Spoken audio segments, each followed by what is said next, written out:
Okay, get this. What if a company could actually make more money by helping some of its employees quit?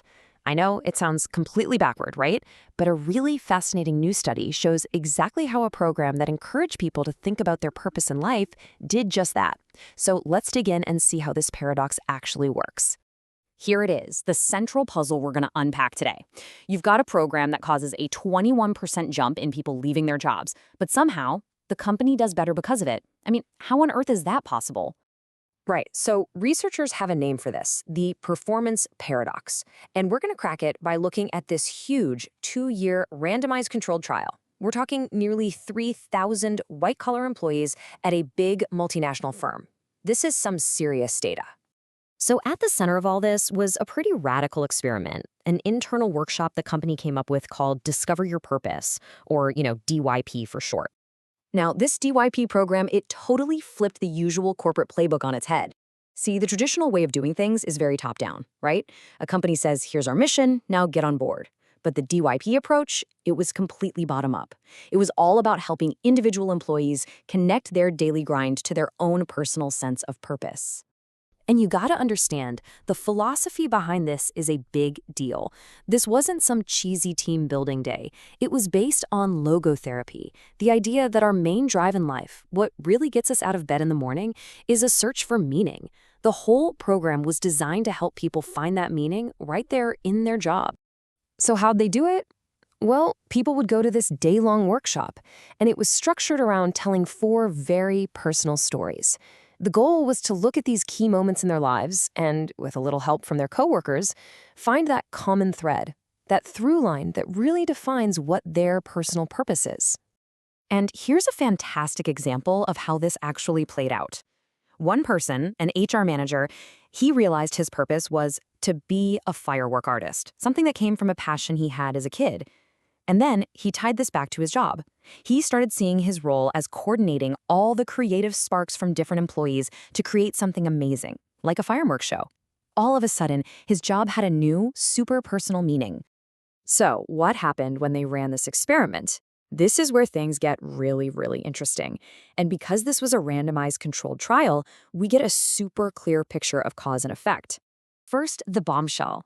The group that was offered the workshop, their annual exit rate shot up by 21%. That's right, more people quit. You can imagine most managers would be freaking out right about now. But, wait for it, because here's the other side of the coin. At the exact same time, the program caused a massive 51% reduction in the share of low-performing employees. The makeup of the company's workforce was changing, and it was absolutely changing for the better. So the number of low performers just cratered. But why? Well, it turns out it was a 50-50 split. About half of that drop came from low performers having that aha moment, realizing they weren't in the right place and deciding to leave. And the other half? It came from the low performers who stayed, found that new sense of meaning, and actually started performing better. So, what's going on inside people's heads here? What was the big psychological switch that flipped? Well, the key is that the program fundamentally changed how employees weighed the value of meaning versus money. Think about it. Before the workshop, a lot of employees were making a pretty standard calculation, one that you or I might make. Okay, this job isn't my life's passion, but the paycheck is good. High pay can make up for a job that feels a little empty. But after DYP, that entire equation gets flipped on its head. Once people got a crystal clear picture of their personal purpose, that feeling of meaning became priceless. For the folks in those high-paying but low-meaning jobs, the scales just tipped. The money wasn't enough anymore, and they left to find work that was a better fit for who they really were. And the people who decided to stay? Man, the results were just fantastic. We're talking higher job satisfaction, more happiness overall, and a much stronger sense of connection with their coworkers and the company. And this wasn't just some vague feeling. It actually showed up in their work, leading to better performance and bigger bonuses. But it wasn't just about who stayed and who left. The program actually started to change the priorities of the entire workforce, and in some really surprising ways. So just look at this shift in priorities. Things like helping others, growing, and learning new skills, those shot up in importance. And what's wild is that things you'd think would always be at the top, like work-life balance and job security, actually became less important. The thinking here is that when your work feels like a core part of your life's mission, you stop seeing it as something you need to balance against your life. It is your life. And this is really powerful.